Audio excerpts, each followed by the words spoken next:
Hello, this is Christina Mattis, and you are about to listen to an audio based on Transcendentalism and the term in connection to Nathaniel Hawthorne's The Scarlet Letter. Though not required because you can re-listen to this audio as many times as you wish, it is suggested that you take notes so that you can easily refer to the information in this audio in the future.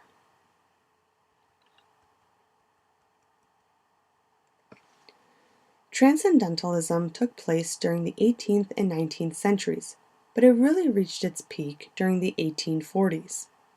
Immanuel Kant was a German philosopher who played a large role and greatly influenced the Transcendentalist way of thinking. Another key player was Ralph Waldo Emerson, a leading American Transcendentalist who taught that the physical world is secondary to the spiritual world, in addition to suggesting that the physical world served humanity by providing useful goods and by making humans aware of beauty. With this, the American Transcendentalism was seen as a religious, literary, and social movement. Henry David Thoreau and Margaret Fuller were also considered leading Transcendentalists. So let's dive deeper into what Transcendentalism really is. Transcendentalism was based on the belief that knowledge is not limited to but solely derived from experience, observation, and even science. During this time, the idea was that the solution to human problems resided in the free development of individual emotions, and that reality existed only in the world of the spirits. In essence, what a person observed in the physical world was only appearances or transient reflections of the spiritual world. Thus, the notion arose to reject the authority of the Church, because organized religion interfered with the personal relationship between a human and God. Furthermore, even though people would learn about the physical world through their senses and understanding, they would learn about the spiritual world by using reason. Reason is an independent and intuitive capacity to know what is absolutely true.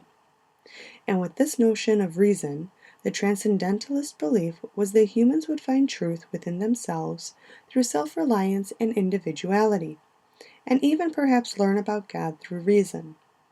It was also thought that in order to learn what was right, a person must have ignored custom and social codes and rely only on reason.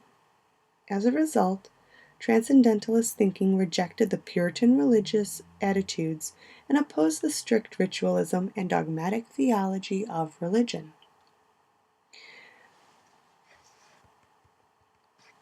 Nathaniel Hawthorne integrated the Transcendentalist ideas in relation to the Scarlet Letter.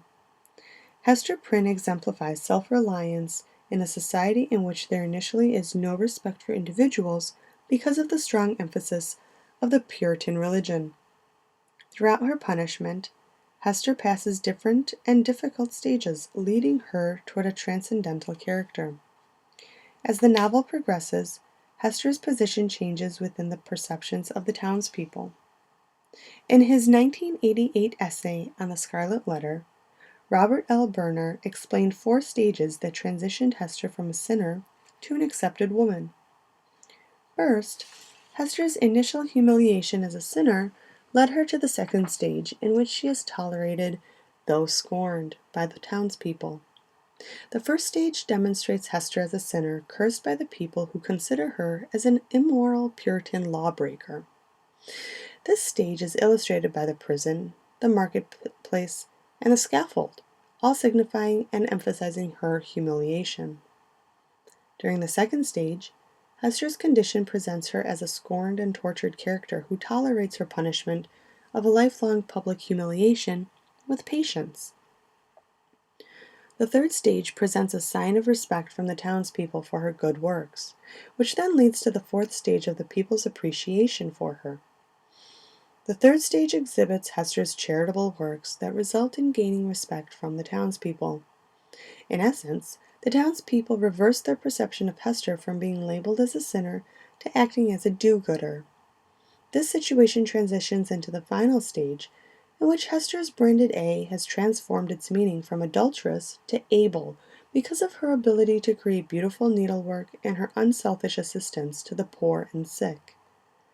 This appreciation for Hester could also signify her as an angel, as Berner also indicated. This reference to angel is the epitome of the spiritual and transcendental thinking. Now that you have listened to this audio on Transcendentalism and its relation to Hawthorne's The Scarlet Letter, please listen to the audio on Romanticism if you have not yet done so. Thank you for your attention.